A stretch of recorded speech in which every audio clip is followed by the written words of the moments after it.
L'histoire racontée dans cette vidéo est celle du pasteur Daniel Ikechukwu, ou Dan Eke, un pasteur d'origine nigériane, aujourd'hui établi en Afrique du Sud.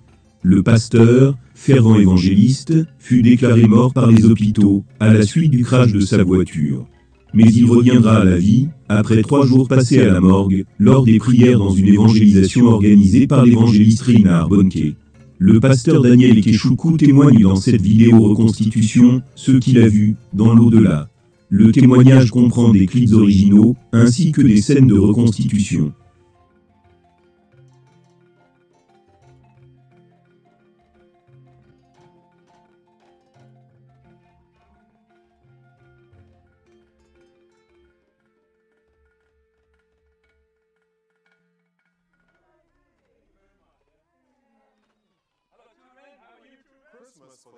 La période de Noël a toujours été pour la famille Ikechukwu une période de célébration. La célébration de la naissance du Christ, ainsi que de l'amour des amis et de la famille. Mais cette fois, les choses étaient différentes. En surface, tout semblait bien. Mais à l'intérieur, Daniel bouillonnait de colère et de manque de pardon. Il s'était récemment querellé avec sa femme et nourrissait toujours un profond ressentiment. J'ai eu une querelle avec ma femme le jeudi. Et la petite querelle que j'ai eue avec ma femme, je fronçais les sourcils contre elle. Le jeudi soir, elle était venue frapper à la porte, je ne lui ai pas ouvert la porte. Puis le vendredi matin, elle est venue frapper à la porte. Non, plutôt le vendredi matin, quand elle s'est réveillée, et que je suis sorti, elle a dit « Bonjour, darling ». Je n'ai pas accepté, je n'ai pas répondu, je ne lui ai pas parlé. Je continuais à garder le silence, et je suis parti ce vendredi matin. Elle m'avait offensé. La colère de Daniel l'avait tellement aveuglé qu'il n'a même pas vu son fils ce jour-là. Elle avait fait quelque chose pas bien, et j'étais en colère contre elle, j'étais énervé. Daniel avait les pensées distraites ce jour-là, presque comme si son esprit était quelque part autre. Alors que le soleil commençait à se coucher, Daniel a commencé à accélérer, voulant arriver à la maison. Il était encore très en colère.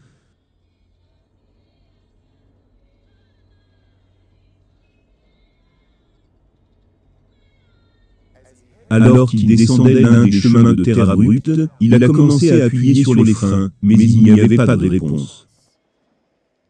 Daniel a commencé à pomper les pédales furieusement, mais en vain.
Donc au moment où je l'ai entendu crier et que j'ai entendu que le pasteur est mort, j'ai compris qu'il s'agissait de mon mari.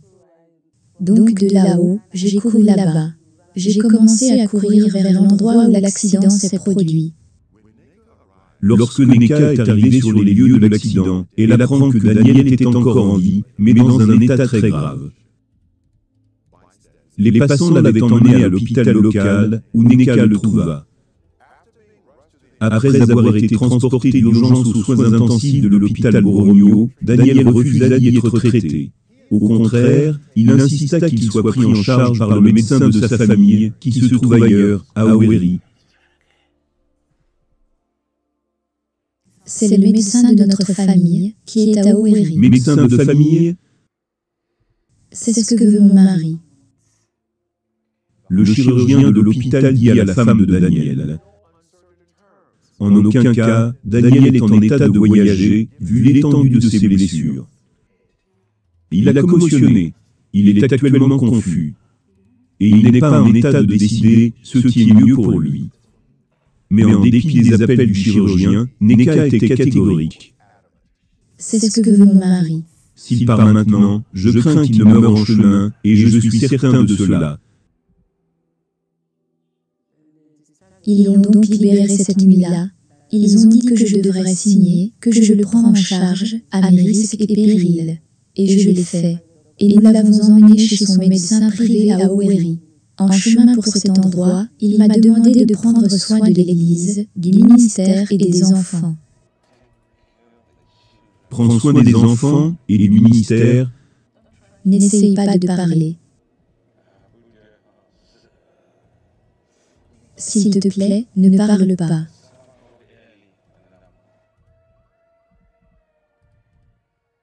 Dans l'ambulance qui m'a pris, ainsi que ma femme de l'hôpital, nous allions à grande vitesse en urgence dans un meilleur hôpital. Soudain, j'ai eu le sentiment de lever les yeux. J'ai vu deux anges.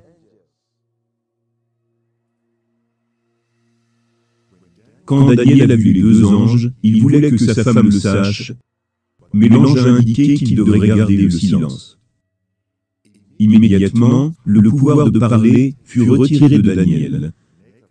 Neka a commencé à pleurer, craignant que Daniel ne meure.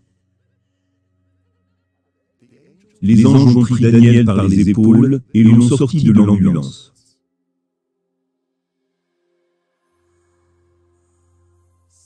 Soudainement, Daniel s'est retrouvé dans un autre endroit avec l'un des anges. Daniel, j'ai beaucoup de choses à te montrer. Alors qu'il regarde autour, Daniel vit une place où une multitude de personnes étaient rassemblées, et leur apparence était comme celle des anges. Leur couleur était d'un blanc pur, et leur corps brillait avec une radiance.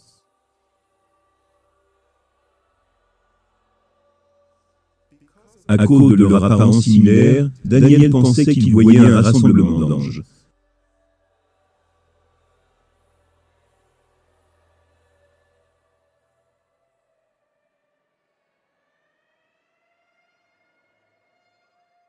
Pendant ce temps, l'ambulance arriva à la clinique Saint-Denis, à Owerri.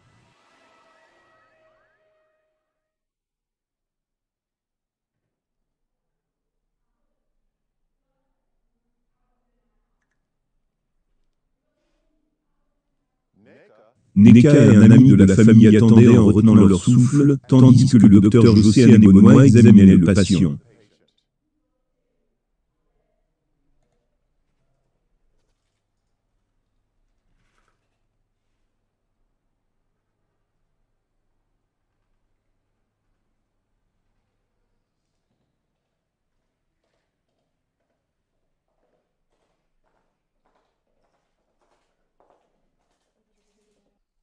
Où est Neka? Je suis désolé, je suis désolé. Je ne pouvais pas faire grand-chose. Je suis désolé. Voici le certificat de décès, donne-le à la mutation. Ils s'occuperont du reste. Je suis désolé.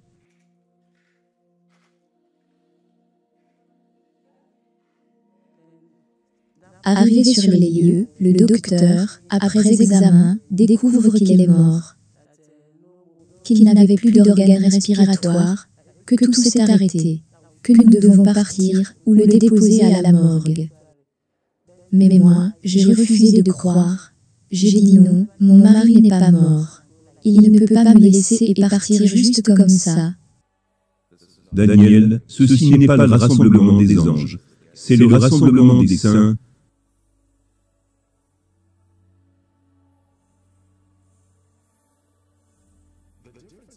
Les différences entre les saints et les anges étaient subtiles.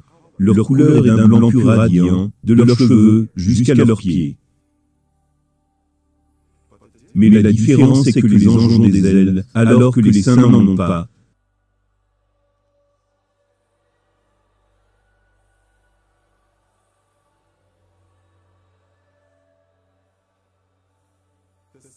Les saints adoraient Dieu. Ils adoraient Dieu d'une seule voix et levaient les mains tandis qu'ils chantaient.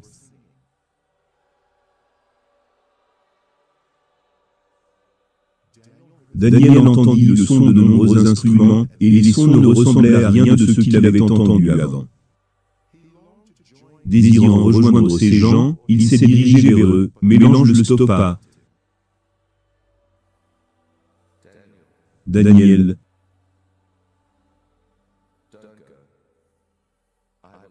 j'ai beaucoup de choses à te montrer. Prends cette farde et prends note de tout ce que tu verras. La multitude que Daniel a vue regardait tous une lumière brillante qui brillait comme le soleil. C'était la source de toute la lumière de l'endroit. C'était une lumière immense, lourde, qui venait sur eux là-bas. Ils étaient tous en train de regarder cette lumière, comme s'ils voyaient quelque chose. Mais moi, je ne pouvais pas regarder cette lumière. Je ne pouvais pas regarder cette lumière, parce que c'était si dangereux pour mes yeux. J'essayais d'esquiver pour voir à travers, mais eux regardaient directement. Moi je ne pouvais pas.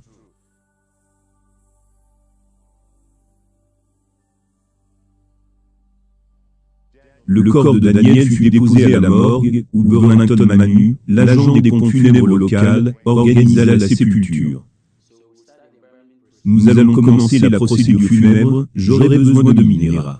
Amenez-moi les gants, ces habits, trouvez un cercueil, puis donnez-moi 2 jours de délai avant de venir pour le retirer. C'est OK pour vous? C'était le 30 novembre 2001. C'était le jour où ils ont apporté le corps du révérend Daniel Eke. Il est mort à la suite d'un accident. Voici la date. Il fut amené par le père sous le nom de Ekeuba.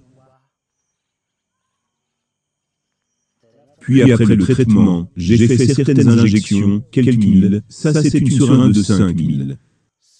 Je lui ai donné environ 6 seringues, aux doigts et aux pieds, pour le traiter avant l'emballement. Le 30 novembre 2001 fut une date à jamais gravée dans le cœur et l'esprit de Neka Ikechukwu. En fait, elle s'en souvient très bien. Ce jour-là fut terrible et horrible. J'étais très triste. Mais la parole de Dieu m'est apparue, dans Hébreux 11 verset 35, c'est écrit. Des femmes ont retrouvé leur mort par la résurrection. Donc quand j'ai lu ce verset, j'ai dit, des morts revenus à la vie. Des morts, j'ai commencé à méditer sur cette parole de Dieu. J'ai dit des morts, mais mon mari est l'un des morts, qui doit revenir à la vie. Je dois l'emmener à la croisade de Bonnke, afin qu'il revienne à la vie.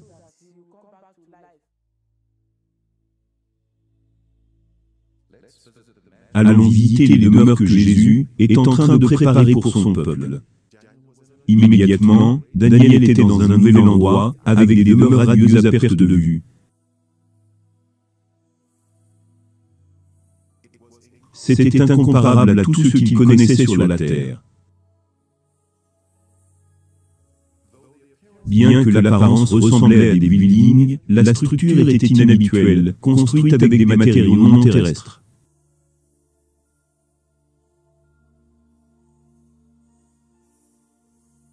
Il semblait être vivant et en mouvement.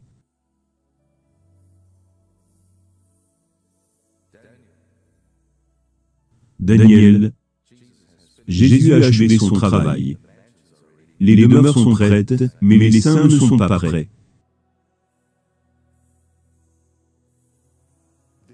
Il y avait un son de chant magnifique et d'adoration, et cela semblait venir de tout autour.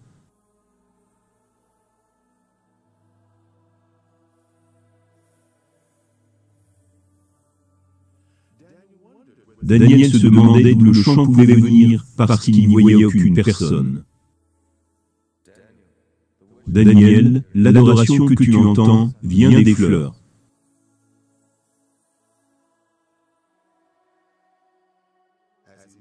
Alors qu'il regardait, Daniel a vu les fleurs se balancer en réponse à la musique. Il semblait en fait qu'il battait des mains en criant et louant Dieu.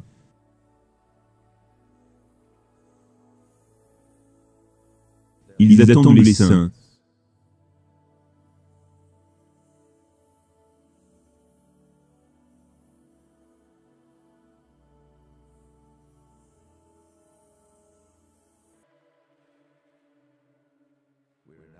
Nous allons maintenant visiter l'enfer.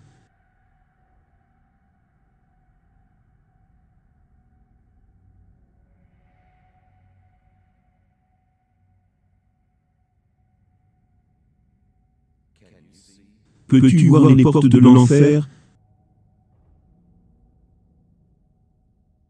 L'ange a levé la main, et alors qu'il la baissait, les portes se sont ouvertes dans un grand bruit.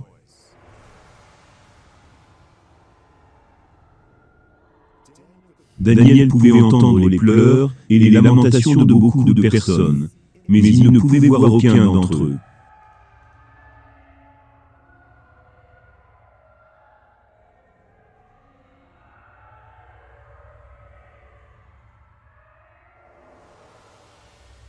Et une lumière brillait du corps de l'ange dans l'obscurité, afin que Daniel puisse y voir plus clairement.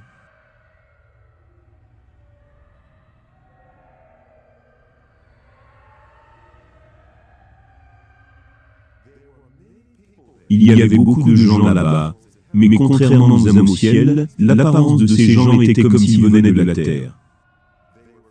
Ils étaient de toutes les races, cultures et nationalités. Chaque personne semblait être piégée dans son propre tourment personnel, un tourment qui durera pour l'éternité. Et ils ne pouvaient pas communiquer les uns avec les autres. Les sons, les pleurs, les gémissements étaient presque assourdissants.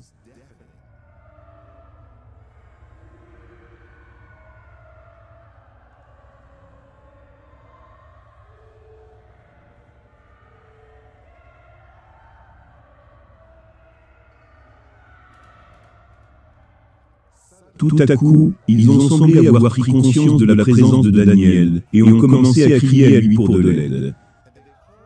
Et ils criaient uniquement à Daniel, comme s'ils ne pouvaient pas voir l'ange.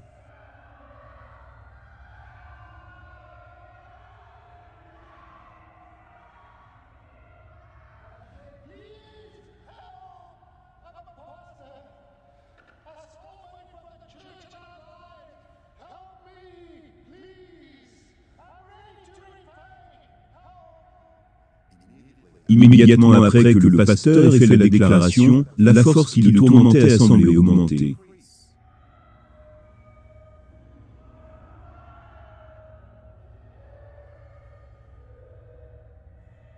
Ces gens avaient de la chair, mais pas de sang.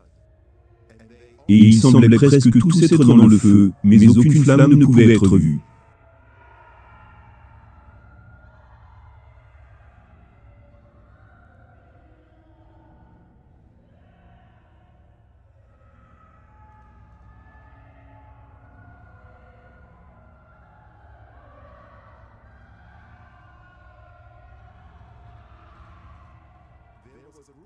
Il y avait un groupe de personnes qui mangeaient leur propre chair. Ils vomissaient ce qu'ils mangeaient et leur chair repoussait. Cela était dans un cycle sans fin de tourments.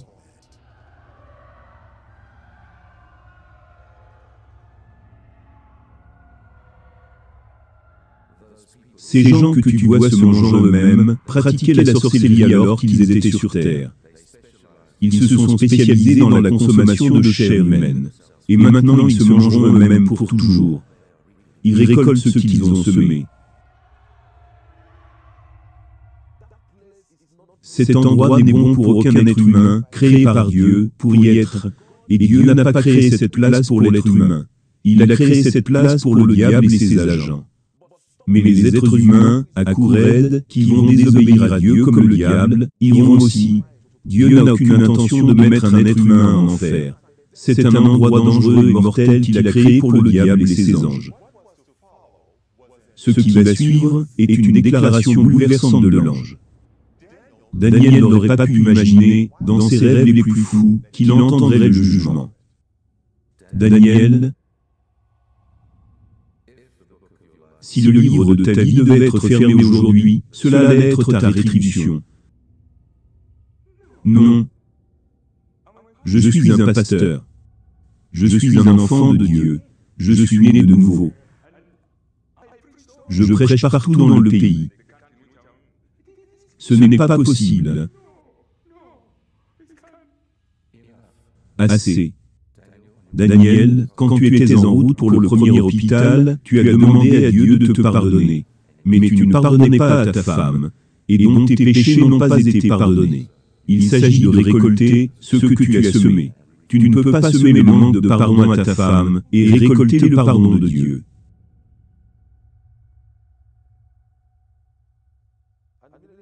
Et immédiatement, quand il a fait cette déclaration, mon esprit m'a convaincu que ce que l'ange m'a dit, le jugement sur moi, était vrai. Je n'ai pas objecté, parce que je me souviens que j'ai eu une querelle avec ma femme le jeudi. Et la petite querelle que j'ai eue avec ma femme, j'ai froncé les sourcils contre elle. Puis le jeudi soir, elle a frappé à ma porte. Je ne lui ai pas ouvert la porte. Puis le vendredi matin, elle a encore frappé à la porte. Non, plutôt le vendredi matin, elle a frappé à la porte, et je suis sorti. Elle a dit « Bonjour, darling ». Je n'ai pas accepté, je ne lui ai pas répondu. J'ai gardé le silence contre elle, et je suis parti le vendredi matin. Ma femme m'avait offensé, elle avait fait quelque chose qui n'était pas bien. Et j'étais en colère contre elle. J'étais énervé, je n'ai pas accepté son bonjour. J'ai quitté le vendredi et lors de mon retour, j'ai eu l'accident et mouru. Et donc l'ange me dit, parce que ma femme m'avait offensé, et je n'ai pas pardonné à ma femme, et j'arrive devant Dieu et demande à Dieu de me pardonner. Il ne me sera pas pardonné, et que cet endroit allait être ma rétribution. Et donc je pleurais et criais. Je n'ai pas rejeté le jugement. Le jugement était véridique, parce que je savais dans mon cœur que j'étais en colère contre ma femme. Je pensais même comment la punir. Ma femme m'a donné une gifle, qu'est-ce que je vais lui faire? Dans mon cœur j'étais énervé, et Dieu a jugé mon cœur. Et alors que je pleurais, criais et criais. Je disais, regarde comme j'ai détruit mon âme, regarde comme j'ai détruit mon âme. Pendant que je criais et pleurais, j'avais peur. J'avais les larmes partout sur moi. Je paniquais, parce que cet endroit n'est bon pour personne. Et la façon dont toute chose avait l'air, si Dieu voulait m'y jeter, rien n'allait l'empêcher. Parce que pendant que nous discutions, des groupes de personnes, des milliers de personnes continuaient à y être envoyées.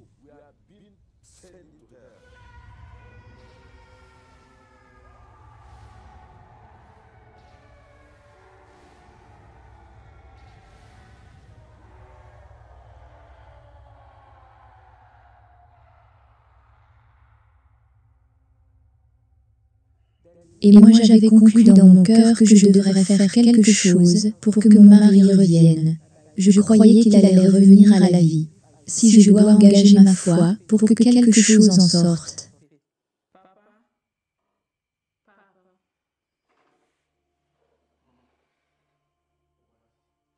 Nous devons prendre son corps pour l'église. Quoi? Nous devons amener le corps de Daniel à l'église. Ma fille, Daniel, est mort. Il est parti. Il va revenir à la vie. Le beau-père de Neka a refusé cette demande de retirer le corps de la morgue. Mais pendant ce temps, de l'autre côté de la ville, tout se mettait en place en sa faveur. Et donc nous l'avons retiré de la morgue. Nous l'avons habillé et l'avons mis dans le cercueil. Puis nous avons quitté Oweri pour venir sur Onitsha.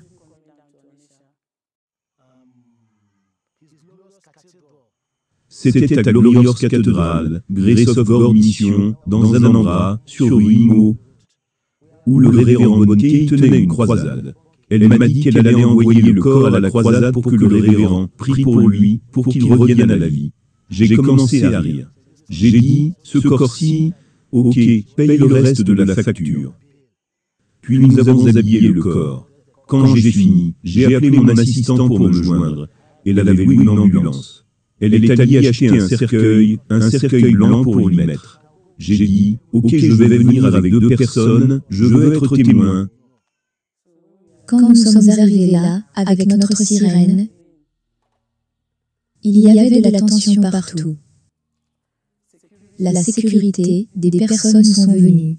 À la fois, la sécurité de l'Église, celle du gouvernement local, celle du gouvernement fédéral, même la sécurité qui était avec bonneté. Ils pensaient que nous étions des personnes avec des mauvais desseins, venues pour tuer révérend Bonnke. Ils me poussaient de tous les côtés, moi aussi je résistais et les poussais. Ils m'ont appelé de tous les noms. Je leur disais que ce mort était aussi un pasteur, que c'est un serviteur de Dieu, seulement qu'il a eu un accident et qu'il est mort. Qu'il devrait nous permettre de rentrer dans l'auditoire pour que Bonnke prie pour lui. Alors que je priais dans une réunion dans la ville de Onitsha. Au Nigeria, pendant que je prêchais, ils ont amené un cercueil pendant le service. Les anciens de l'Église n'ont pas permis que le cercueil soit amené dans l'auditoire principal, où la réunion avait cours, où je prêchais, mais qu'ils devaient déposer le cercueil dans le sous-sol de cette église. Le jeune homme est mort à la suite d'un accident. Il était pendant 3 jours à la morgue. La pompe funèbre l'avait embaumé. Il était prêt pour les funérailles. Mais la femme a dit, « J'ai vu une affiche que Reinhard Bonnke est dans la ville.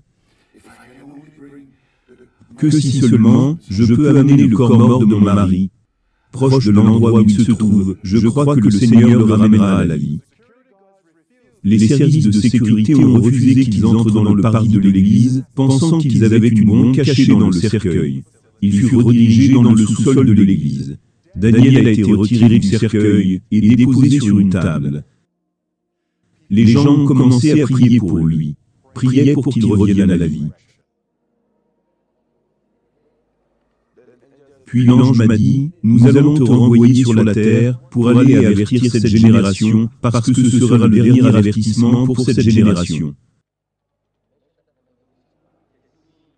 Alors que les prières étaient faites, son cœur a commencé à battre. La vie a commencé à venir dans son cœur. On continuait de prier et de prier. Tandis que les prières continuaient, il a commencé à respirer graduellement, mais son corps était toujours raide.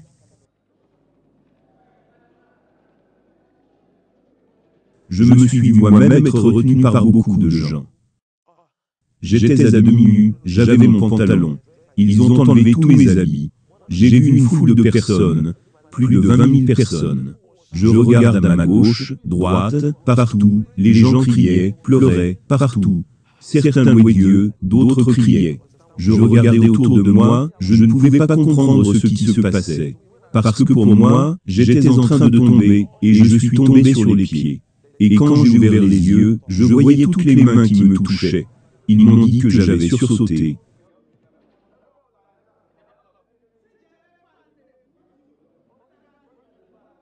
J'ai vu cette grande cathédrale. C'était une grande cathédrale. Je regarde sur ma droite, sur ma gauche, devant, derrière, l'endroit était rempli de gens. Certaines personnes criaient, d'autres parlaient de cercueils, d'autres de morgue, d'autres de 3 jours. Je ne comprenais pas ce qui se passait, parce que pour moi, mon expérience n'avait pas duré plus de 15 minutes. Donc je ne savais pas ce qu'ils entendaient par « depuis 3 jours ». Pour moi, il n'y a pas eu de nuit, il n'y a pas eu de jour. C'était seulement à ce moment-là, dans lequel j'étais.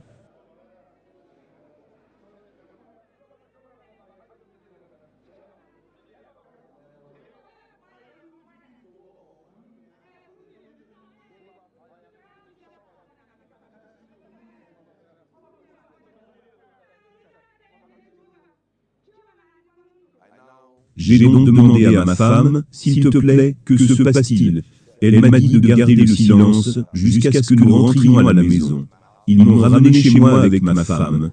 Alors que nous étions dans la chambre, c'était le 2 décembre, j'ai demandé à ma femme, que se passe-t-il? Pourquoi j'entends cercueil, 3 jours, morgue, que se passe-t-il? Puis ma femme commence à regarder sur mon corps, où il m'avait injecté les produits chimiques. Et elle a dit, tu étais à la morgue pendant 3 jours. Voici le certificat de décès. Quand j'ai quitté l'ambulance pour l'hôpital, le médecin a confirmé que j'étais mort après avoir utilisé leur équipement pour vérifier mon décès. Vous pouvez voir, ils ont vérifié les battements de cœur, tout le reste. La pipouille des yeux, tout. Selon le médecin, après avoir vérifié tout, il a confirmé que j'étais totalement mort.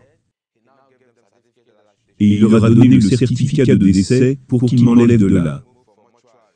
Plus tard, quand j'ai rencontré Daniel Ekechukwu, je lui ai demandé, tu étais mort dans un accident de voiture. À la suite de blessures graves, est-ce que tu continues à sentir des douleurs? Il m'a dit, oui, j'ai des douleurs. J'ai dit venant des blessures? Non, il a répondu, ça provient des terribles massages.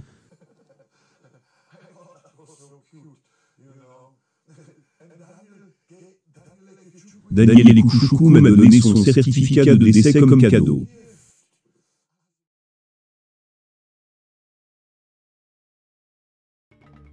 Le pasteur Daniel Ekechukwu continue à parcourir le monde entier dans des réunions d'évangélisation pour témoigner de ce qu'il a vu dans l'au-delà.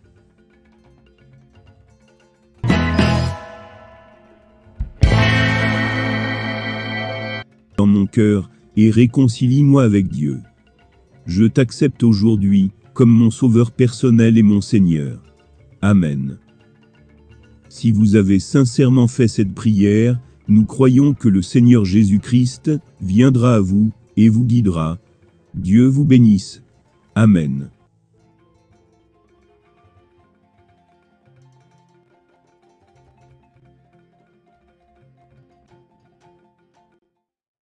Chers amis, merci pour le temps passé sur cette vidéo. Nous espérons qu'elle vous a béni. Si vous désirez avoir une relation personnelle avec Dieu à travers la personne du Seigneur Jésus-Christ, vous pouvez simplement faire la prière suivante du plus profond de votre cœur. Dites audiblement, Seigneur Jésus-Christ, je reconnais que je suis une personne qui a péché contre Dieu. Je reconnais que c'est par amour que tu es mort à ma place, à la croix du Calvaire, pour me sauver. Pardonne tous mes péchés. Viens dans mon cœur et réconcilie-moi avec Dieu. Je t'accepte aujourd'hui comme mon sauveur personnel et mon Seigneur. Amen. Si vous avez